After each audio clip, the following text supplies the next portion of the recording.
So my whole life I wanted to be a baseball player. I breathed it, lived it. Unsaved, growing up in Brooklyn, my dad lied about my age so I could start playing organized ball quicker. And then one day, just turned 19, and my old coach called me and he said, University of Georgia is willing to offer you a full ride.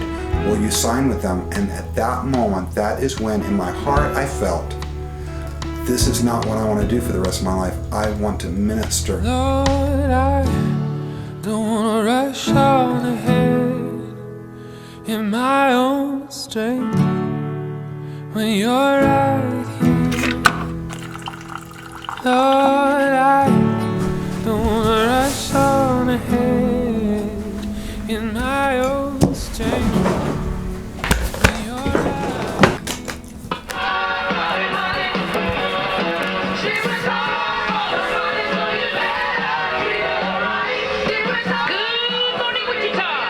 This is the last 2 hours of the Preacher's Wife Morning Show. Good morning, everybody. That's my wife's voice in the background. She did the Preacher's Wife Morning Show. And it's actually how I got ready for the day each day, because as I drove into work, I would be listening to her on the radio and Deacon Dan and Deacon Tim. And it was just a great thing to get my heart right, my head right, going. We can reach the world, we can change lives, and we can have fun along the way. I can remember growing up, getting ready to watch Monday Night Football. My dad would get a phone call or a text, a church member in need. He would instantly go visit someone in the hospital or visit someone at their house. He's always thinking about other people. And me and my brothers and sisters and my mom, we know this better than anyone because we see it all the time, all throughout all the years. We saw so many times how he sacrificed not only for us, but he sacrificed for our church family. And it doesn't matter who they are, what they are, whether they're in the church, out of the church, how they're connected, but Pastor Rob and Debbie both have sacrificed so much for this church. Well, our vision is to have as many outreaches as possible, to win as many souls as possible, to recognize that the field is the world. And that we want to be a part of the Great Commission, Matthew 24:14, where it says, this gospel shall be preached in all nations, and then shall the end come. I'm not in a hurry when it comes to your spirit, when it comes to your presence, when it comes to your voice. Hey, everybody! I'm learning to listen, just to rest in your nearness. I'm starting to notice you are speaking. You know, when we started out, we had a goal of reaching hundreds, maybe even thousands for the Lord. We had no idea the Lord would put the number millions in our heart. I'm so grateful for all the people that have been born again. People I'll never meet on this side of heaven, but I'll meet on that side of heaven. Lord, I wanna look like you. I wanna feel what you. What did you ask Jesus to do? What did you ask Jesus to do tonight? Come in your heart? And Jesus did. And he's a Christian now. Several months ago, there were 8 of us sitting in a leadership meeting for this church when a question was asked. And the question was just 4 words, and we had no idea at the time that those 4 words, we would spend the next 4 months defining the answer to that question. When the question was spoken, the room became silent. And all of us sitting in that meeting realized that the answer to this question would change the course of the future and the direction of this church. What is our purpose? You know, some people, they hear a good word, they're excited about it, but it roots up and dies because there's no foundation. The idea of foundation is really cool because the way you move from one to the next is by elevating others. Lord, I don't wanna rush on ahead in my own strength when you're right here. He said he speaks in tongues.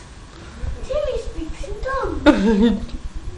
Tim, how do you speak in tongues? The value of family and what his own family has given up for this ministry and for the church is incredible.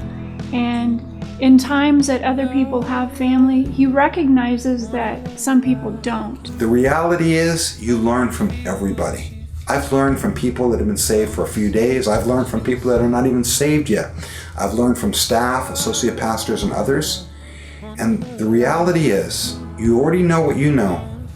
You need to find out what others know. And the more and more I started realizing that my strength was not in myself, my strength was in everyone else. God started teaching me a lot when I started looking to be taught. Let's dream together, and let's combine all of our talents and passions and skills.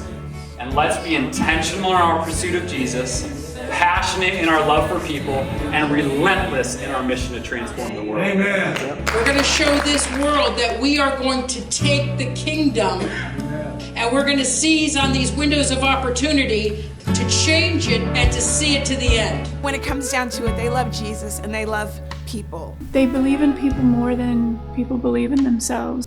One of the greatest things that has influenced my life is the way he has witnessed to others. For too long, people have been hiding in church buildings just preaching to the same flock. It's time we get out where real people are and tell them the good news about Jesus. We got people trying to live their whole life from the safest route, trying to live their life just like everyone else. But if your God give you a gift, then you can expect for him to give you a chance to make it more profound with it. I'm not saying life will be easy, no. I'm just saying that life will come and go. So you can expect for me to take this life and do with it what I feel that my God has given me to show.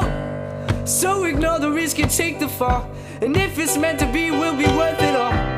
Don't be immune to your blessings, but trust in him and trust in God, and God will bless you. Because anything worth doing in life is worth doing it poorly until you learn to do it well.